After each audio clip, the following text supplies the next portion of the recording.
Hey guys, it's Jess and welcome to my YouTube channel, Hello by DIY, where I share mostly Dollar Tree crafts that I create so that you can have awesome home decor on a budget. Today I'm going to be sharing two Pottery Barn inspired makes. So I saw these images on Pottery Barn and I thought I wanted to kind of make them my own and do my own sort of spin on them and sort of recreate them, but I did change some things about them. So the first one is going to be this really cute Christmas tree piece of decoration that you can put up on your mantle or anywhere around your house. And then the second one is my favorite, and it is a greeting card display where you can put greeting cards that you received during the holiday season up, and I made it using Dollar Tree supplies. I can't wait to share them, and I can't wait to hear what you guys think, so be sure to drop me a comment and let me know. If you're new to my channel, make sure you subscribe, hit that notification bell so that you can be notified every time I post new content, and let's get into it. All right, you guys, so for the first Dollar Tree DIY, I'm using this piece of foam. Obviously, these supplies can be found at the Dollar Tree, but if you already have stuff on hand, feel free to use what you've got. You could use anything that is sort of triangular or cone shaped for this project. So use what you have and make it work. If you don't have it, I was able to pick that up at the Dollar Tree in the floral section. Then I'm also using these plastic spoons. Again, you could use wooden spoons. You could use, I mean, pretty much anything you have. I did have a bunch of spoons on hand already so that I didn't have to go out and buy a bunch of extras, but I just used the packs from the Dollar Tree and I mix and match with some of the stuff that I had on hand as well. All right, so to do this, all we're gonna do is heat up your hot glue gun, and once you've clipped the handles off of the spoons, then you're going to go ahead and glue each of those spoons directly to the piece of foam. Now do be careful because these are very hot. The plastic is thin, so you can easily burn your fingers. You can see they kind of just like fell right off. So I started pushing them into the foam a little bit so that they would stick better while the hot glue was adhering. And then once the hot glue dried, this is super, super sturdy. I was worried that it was going to seem flimsy or like it might fall apart if you picked it up, but it seems really super sturdy now that everything has dried and hardened, and I really like the way that it turned out. So you're gonna keep going around the cone in a circular motion or pattern, and then once you move on to the second tier, then you're gonna try to sort of stagger them a little bit so that the spoon on the next layer goes in between two spoons on the bottom layer. I didn't do a great job of this at first, and I wish that I had because I think it would have looked a lot better. But after a while, I did kind of start doing that, like a better job of doing that and sticking with that pattern. I think it looked really nice. So I'm going to zip right through this, and then we will get to the end of finishing the project.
All right, so now that our tree is assembled and dried, I did want to go ahead and add a little twine bit at the top, like what I saw in the Pottery Barn image. So I was trying to kind of stack that up in a cone sort of shape, but I was having a little bit of trouble. I ended up grabbing a piece of the thicker nautical rope that you can also get at Dollar Tree and kind of sticking that in the center so that I had something to wrap around. And I found that that really did work pretty well. See, I was having some trouble, like I couldn't get it to stick. The twine wouldn't stay in place. I tried using this dowel to sort of like stick it down, but I was having a hard time. So like I said, I did grab that little piece of the dowel and that, I mean the rope, sorry, and that really worked. I just cut just a little bit off, and having that little something to stick or wrap things around really made a difference. So once I got the twine all wrapped up and ready to go, I hot glued it all just to hold it in place. If you'd rather use a different adhesive, you totally can. I'm sure something like a super glue, some sort of super glue would work, but I was happy just to use the hot glue. It served me well, aside from the issues that I had at the beginning. So once this is all done, I was ready to take my tree outside and spray paint it. So I actually had this spray paint on hand from forever ago when I spray painted some little frames for some signs in my bedroom that go above our bed, and I just had some leftovers, so I decided to go ahead and use that. I took it outside and I actually kind of cheated and hung it from our empty hanging planter basket outside, just because it was wet and rainy and I didn't want to take it out in the yard. I tried it on the mulch first, but then I hung it up and started spraying it that way because I was like painting our entire mulch area. But anyway, this spray paint is a textured spray paint, and I thought that would be really cool to go with the feel of the one that I saw from Pottery Barn. And you can see here, now that I've hung it up, I got kind of smarter there, but you can see how textured and cool it looks, and I really like the way that I think I might go back in later and add some flecks of white paint on it just to give it a little more interest.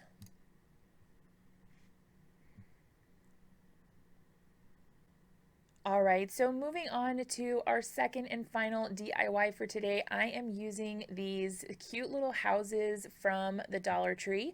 I picked up a bunch of these and I wasn't sure what I was going to do with it, but then I saw that image from Pottery Barn and I just knew that I had to try it. So I took all the little tags and stickers off, and then I took them outside to spray paint them. Sorry about the horrible lighting. It was the middle of the night, but I really wanted to get this video done.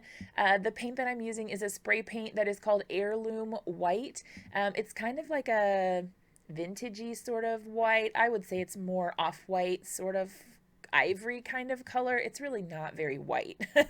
I wasn't really concerned about getting them perfectly coated, but I did want to do my best to at least mostly cover everything up, kind of like a little layer of primer, because I was going to be painting over them. So originally I had planned to do these in the galvanized fashion, like they were in the original photo that I saw from Pottery Barn, but I decided that I actually felt like it would go better with my decor at our house if I went ahead and made them look like really old rustic sort of. I don't know. I guess maybe it could be considered farmhouse, but I'm not really sure. But I just thought that that would be really nice for going with the decor that I already had. So I changed things up a little bit. I started with this chalk paint that is gray. I think it's called Parisian gray. It's like the FolkArt home decor chalk paint. And I just squeezed a little bit on this laminated piece of paper that I keep next to my stuff at all times, so that if I need basically a paint palette or something, it's there for me, and it cost me basically nothing, which is always awesome. So I went to town painting up all these houses. I'm not going to show all of them on camera because it's the same for all of them. No big deal. I'm just using a dry paintbrush. This one I picked up at Joann for I think 97 cents, and I am using the heck out of it. I like it because the bristles are all frayed, and I can get that really cool effect with them that way. So I did go ahead and paint the rest of them. And then I also used some black. I did try to hot glue these together first, you guys, and it really didn't work.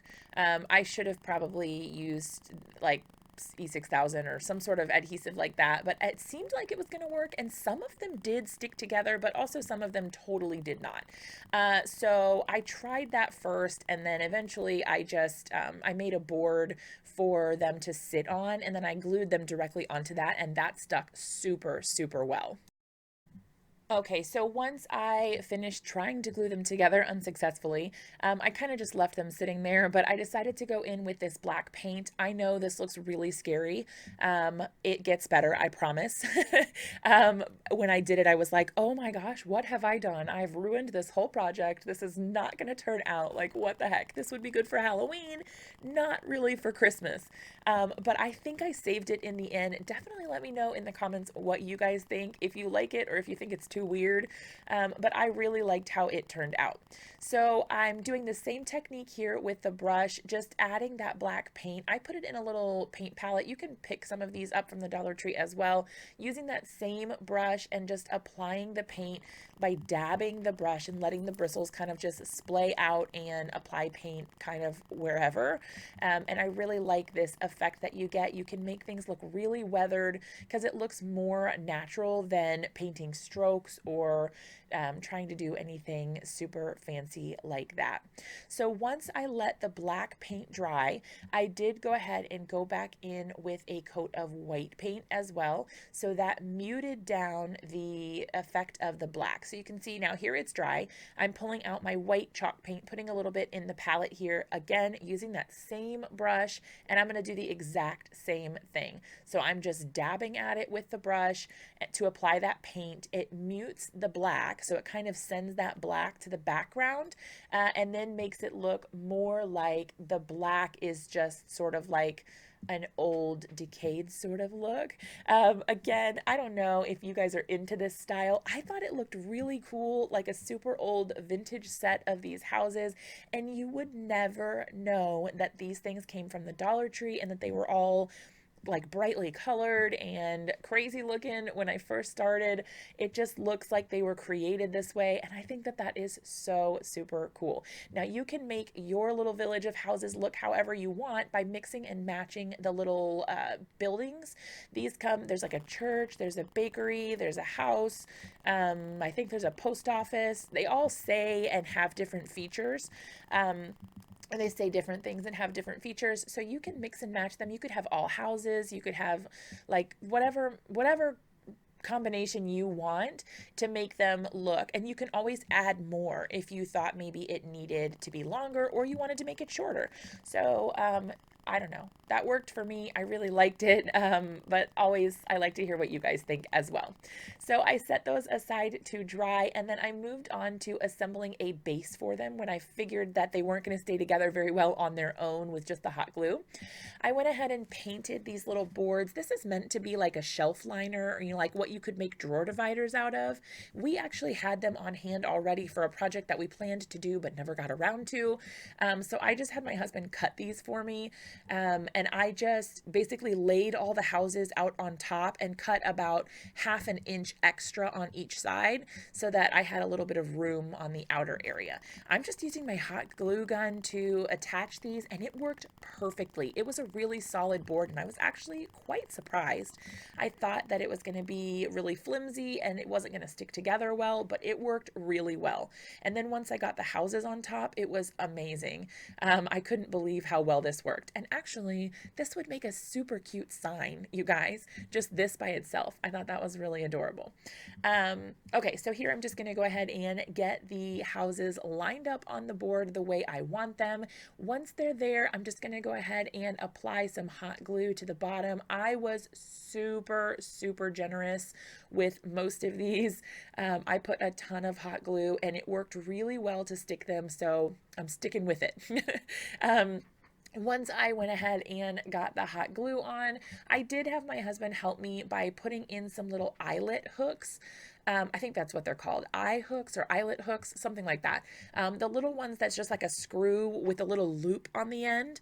I had him go ahead and install those for me. I suck at that kind of stuff, you guys. So he was willing, and I was like, yeah, go ahead and do it. I was worried I was going to ruin it, but he says that the best thing to do is kind of drill it, or put like a little nail there first before you start trying to screw things in so that it doesn't splinter the wood.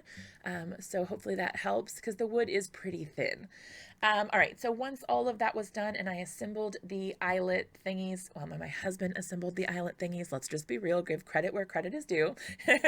Once that was done, I went ahead and took it downstairs. Oh, and I did forget, I also used this picture hanging wire. So we had a kit just of like a bunch of random picture hanging stuff that you can get at the hardware store or whatever, but we just had this wire. It's for hanging pictures, you know, that you go on the back. But anyway, I just looped a little bit of it onto the eyelet hooks and then let it hang. It took a little bit to kind of unkink the curls in it, but in the end, I think it looks really super cute. I really like the way that it turned out, so I'm super happy about that. All right, so once I got all of that done, then I did take it downstairs and I put it on our mantle to see how it was going to look. Once I got it on the mantle, we decided that split rings were going to be the best thing to use for the little card holder bits because it could just slide right on, and I felt like that was pretty low maintenance. The split rings I got from Walmart, and I think it was around $4 for the whole pack. I didn't use nearly the whole pack, but you know, now I have extras in case I want to do some other sort of project. So here's what it looks like to add the split rings. So you just kind of pry it open like you were going to put a key onto a key ring, and then that's it. You just slide it right onto the wire in whatever position you like, and then that is totally it. It's super simple, nothing fancy. You just slide it right on there, and then now you have a perfectly made area to put your cards. Sorry about my wispy hairs are like in the frame in the upper left hand corner. I had my husband filming for me. Apparently, I don't know, I've got frizzy hair today. But anyway, once I got the split rings on, it was time to go ahead and add the greeting cards. I just displayed them with cards that I made. So I actually have a card making channel as well if you're interested in stuff like that. I'll link to that in the description so you can check it out. But I just looped the little wire around the bottom, and here it is all finished and ready for the cards to go in it. So I am obsessed with how this turned out. You would seriously never know that this came from the Dollar Tree, all this stuff, and I couldn't be more happy with how it turned out. I may go back in and add some snow later and like maybe a little greenery or something, but I just think this is so cool. And there's the cards that I was talking about that I made. You can display whatever greeting cards you get, and I just think that this is so super cool. Let me know what you guys think down in the comments below. Is this a win or a fail as far as Pottery Barn remakes go? I'd love to know what you guys think. If you like this video, be sure to give it a big thumbs up. Subscribe to my channel for more videos like this, and I will see you guys in another video really soon.